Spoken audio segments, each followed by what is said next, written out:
हमारे पास तो लोग आते हैं, लाखों लोग आते हैं, हम तो बहुत नजदीक से देखते हैं। अनेक ऐसी बेटियां, विवाह को कई दिन हो गए, लेकिन हमारे पास बेटियां आती हैं, अपना तो पूछती हैं, लेकिन साथ में महाराज जी हमारे पिताजी बड़े बीमार हैं।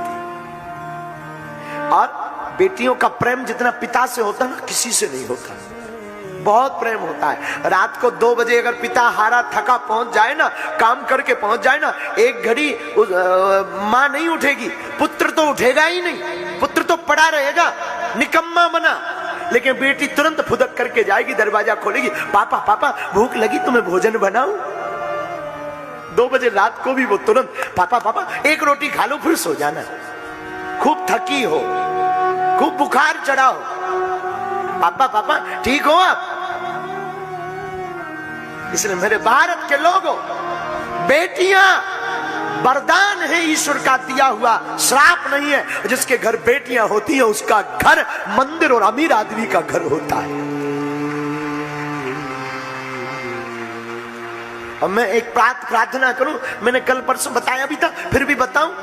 एक बार 2 सज्जन बैठे हुए थे, एक छोटी सी बच्ची थी, एक अमीर आदमी बैठा था। वो अमीर आदमी बोला, भैया हमारे घर पर भगवान की बड़ी कृपा है, हमारे घर पर तो बेटे ही बेटे हैं, भगवान की बड़ी कृपा है, तुम्हारे घर पे तो 2 बेटियां भर हैं।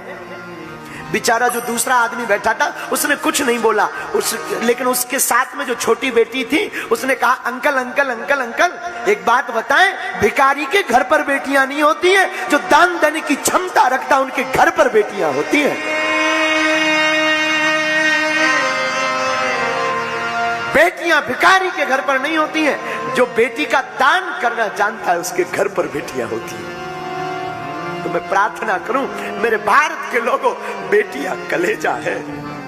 किसी की बेटी तुम्हारे घर पर बहू बनकर आई ना, उसकी अवहेलना मत करना, उसको ताना मत देना कि तुम्हारे पिता ने कुछ नहीं दिया। जिसने अपनी जान का टुकड़ा, अपने प्राण का टुकड़ा, जिसे 20 साल खिलाया, पढ़ाया, बढ़ाया, आंगन में कूदी फुदकी चहचहाती रही, जिसने रातों दिन इस घर में अपना नाता जोड़ा, एक रात में वो संबंध तोड़ करके तुम्हारे घर की बहू बन जाती है, इससे बड़ा तुम्हें क्या चाहिए। इसलिए मेरे भारत के लोगों, प्रत्येक अभिभावक से हमारी प्रार्थना है, अपनी बेटी को ऐसा संस्कार देना। मेरी माँ, हे माताओं, नागपुर की माताओं, अपनी बिटिया को ऐसा संस्कार देना कि जब वो जावे तो तुम्हारा नाम रोशन करे उस खानदान में जाकर। उन्हें रामायण पढ़वाना, गीता पढ़वाना, उनको शास्त्र सुनवाना, और बेटियों को केवल घर का कामकाज नहीं बताना। वर्तमान समय में मैं प्रार्थना करूंगा प्रत्येक माता पिता से, अपनी बेटी को रामायण भी पढ़वाना और वीरता और बहादुरी के लिए अस्त्र शस्त्र चलवाना भी सिखाना,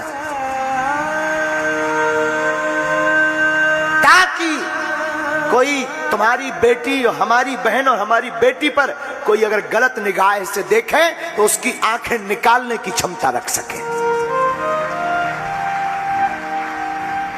बेटी को सर्वगुण संपन्न रखना, जरूरत पड़ने पर वो महारानी लक्ष्मीबाई बन जाए और जरूरत पड़ने पर वो पार्वती जी जैसा स्नेह लुटाए।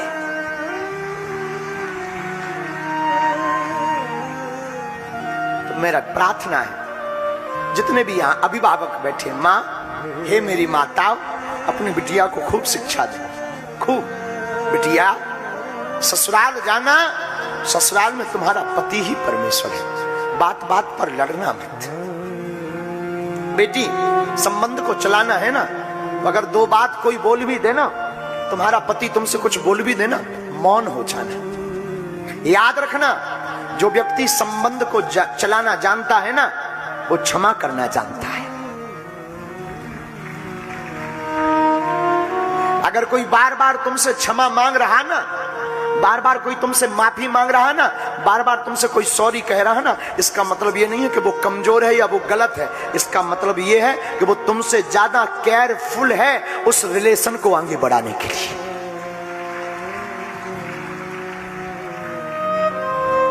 इसलिए मेरे भारत के लोगों, बिटियां संपत्ति है भारत की। नारी निंदा मत करो, नारी रतन खदान। नारी से नर उपजे ध्रुव प्रहलाद समान। ये भारत वो देश है जहां की नारियों की वीरता का शौर्य अपितु केवल भारत में ही नहीं, अपितु भारत की नारियों का शौर्य और वीरता की डंका भारत के साथ साथ पूरे विश्व में परचम लहराता रहा है। महारानी लक्ष्मीबाई, मां सती, मां पार्वती। भारत एक ऐसा देश है यत्र नार्यस्तु पूज्यन्ते रमन्ते तत्र देवता। भारत पूरी दुनिया का पहला ऐसा देश है जहां मां के रूप में पूजा की जाती है। गंगा मां, गायत्री मां, गाय मां और भारत माता। पहला देश है ऐसा। आपने कभी पाकिस्तान माता सुना है? चीन माता सुना? बांग्लादेश माता सुना? लेकिन केवल भारत एक ऐसा देश है जहां अपने देश को माता कहा जाता है। बिटिया ससुरे में रहिया हो तू चांद बन के, बिटिया ससुरे में रहिया हो तू चांद बन के। सबकी नैनन बिच पुतली के प्राण बन के, बिटिया नैनन बिच पुतली के प्राण बन के, बिटिया ससुरे में रहिया हो तू जाना। जब तू जाना ससुराल ना बेटा, तो बेटा सबकी नैनों की पुतली बन करके रहना, तो किसी को खटकना नहीं। अब तू बेटा तू ससुराल में जाना तो ऐसे रहना कि सबको तेरी आंखों की जरूरत पड़ जाए। बेटा अगर कोई कुछ भी कह देना चुप हो जाना, जवाब मत देना, और बात बात पर धमकी मत देना कि हमारा मायका ऐसा, हमारे पिताजी ऐसे, हमारी माताजी ऐसी। ना बेटा, क्यों? क्योंकि अब उस विवाह के बाद तुम्हारा घर, तुम्हारी माँ, तुम्हारी सासू माँ, तुम्हारे पिता, तुम्हारे ससुर जी है, और तुम्हारे परमेश्वर तुम्हारे पति है। ये शिक्षा प्रत्येक माँ को अपनी बेटी को देना चाहिए।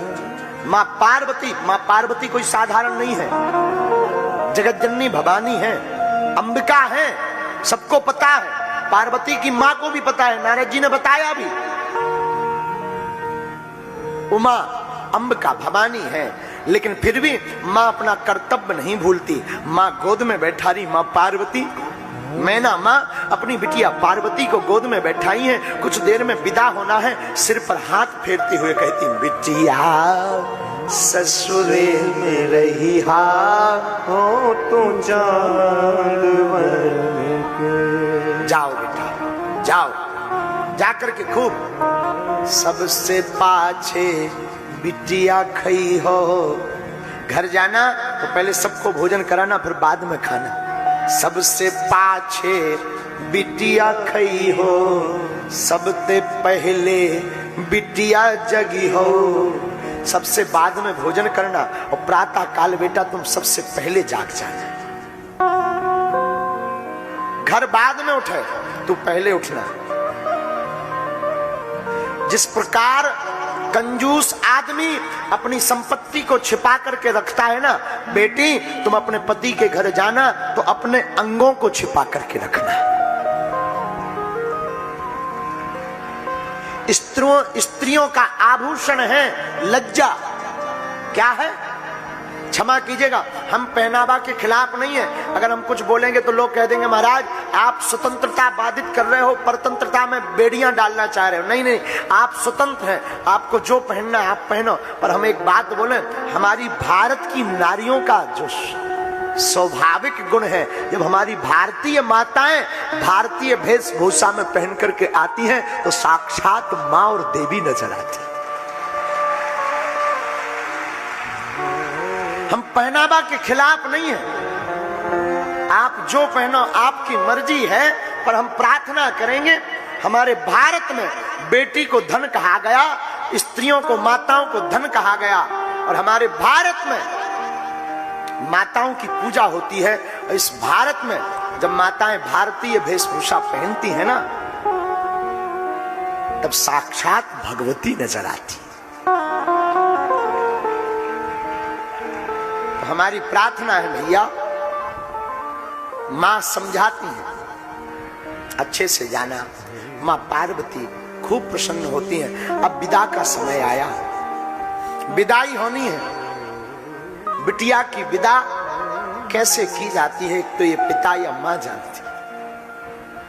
बार बार लिपट करके रो रहे, बार बार आंखों में आंसू भर रहे कि अब ये हमेशा के लिए पराई हो गई। खूब लड़े, खूब खेले, खूब बातें सुनाई, पर पानी ग्रहण होते हुए ही ना अब अधिकार चला गया, अब ये पराई हो गई।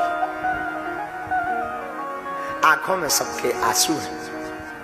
माता पार्वती की विदा हो